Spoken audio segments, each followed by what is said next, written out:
Ismét SATLAB SL7 vevőt tesztelünk ilyen környezetben,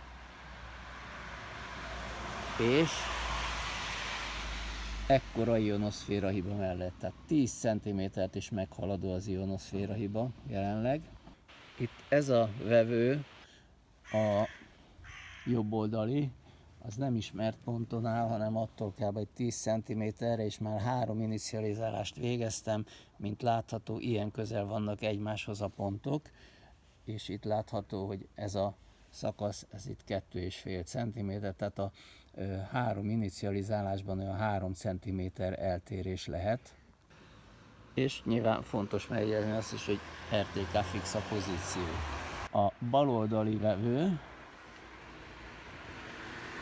szintén RTK fix, ez ismert koordinátai ponton áll, a 12-es számú ponton. Látható, itt is volt már 3 inicializálás, ez itt ugye 4 cm, tehát ebből következik, hogy a pontok itt is a valódi ponthelyhez képest is nagyon pontosan a helyükre kerültek, de ugyanakkor az egyes pontok közötti eltérés sem túlságosan nagy, tehát olyan 3-4 cm-en belül vagyunk, tehát lehet mondani azt, hogy az ismert pozíció 5 cm sugarú körén belül vagyunk biztosan. Nézzük meg, milyen gyors az inicializálás. Ugye most látszik, hogy le vagyunk csatlakozva, már nagyjából 1 perccel ezelőtt érkezett az utolsó korrekció, éppen most túlléptük a 60 másodpercet. Csatlakozunk a szerverhez, ez megtörtént, és már fix is a pozíció, és mint látható, tökéletes helyen vagyunk. A jobb oldali vevővel is megnézzük az inicializálás sebességét, ugye most önálló üzemmódban vagyunk, tehát látszik, hogy nagyon régen nem érkezett korrekció, itt is elvégezzük a csatlakozást a szerverhez.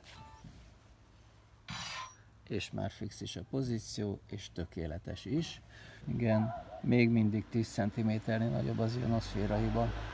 10 újrainicializálás követően korrigó rendszerre csatlakozva meghatározott pozíciók szórását látjuk itt most. A piros körnek a sugara 5 cm.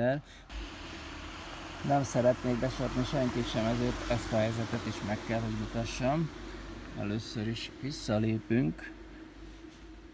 Megmutatom, hogy most a Lechnerre csatlakozunk ezzel a vevővel, ez a baloldali vevő, és ha bemegyünk a pontkitűzés funkcióba, kiválasztjuk hát nem is kell kiválasztanunk, látszik, hogy a jelenlegi pozíciónk, amit a kék nyílhegy reprezentál, az nem az ismert 12-es ponton van, illetve azokon a pontokon, amelyeket az előbb a korrigóval meghatároztunk. Ugye ott látszik az 1001-es pontszám, és körülötte még néhány pont. A 2001-es az már a Lechnerrel meghatározott pozíció, és a kék nyíl az nyilván a jelenlegi pozíció. Eltelt néhány perc az előző Lechneres inicializálás óta, újra inicializáltam, ismét fix a pozíció, most már láthatóan közelebb vagyunk a korábbi pozíciókhoz, tehát az ismert 12-es ponthoz és a korrigóval meghatározott pozícióhoz. A másik vevő az most nem csatlakozik, de mindjárt megpróbáljuk ezt is visszacsatlakoztatni.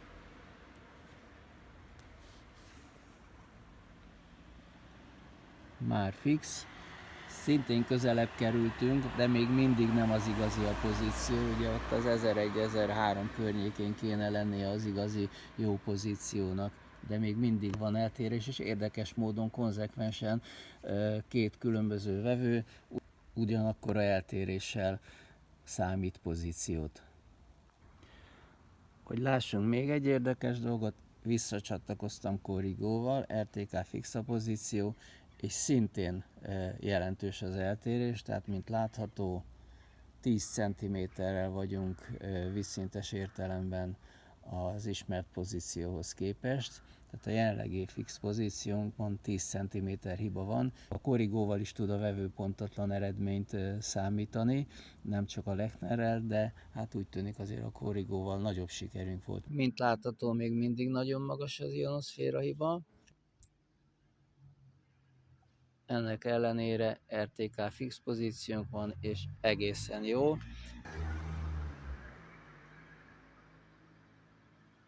Ez most a GNSS net, tehát mostanra már jó lett a pozíció, a korábbi hibás pozíció számítás már a múlté, itt most a Lechnerre csatlakozva is jó pozíciót kapunk, nézzük az eltérést. Ugye látszik a 2001-es pont fönt, amit korábban határoztunk meg Lechnerrel, ez jó távol van, de a mostani pozíció a Lechnerrel már kifejezetten jó. Vízszintes értelemben 2-3 centi az eltérés, magasságban 1,5 cm az eltérés az ismert pozícióhoz képest.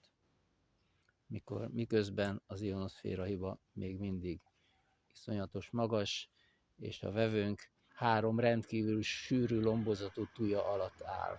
Ez a másik SL7-es vevőmérés, ugye ez az, amelyik nem a 12-es ponton áll, hanem tőle délkeletre 15 cm-re. Itt láthatók a korábbi észlelések, amit korrigóval végeztünk.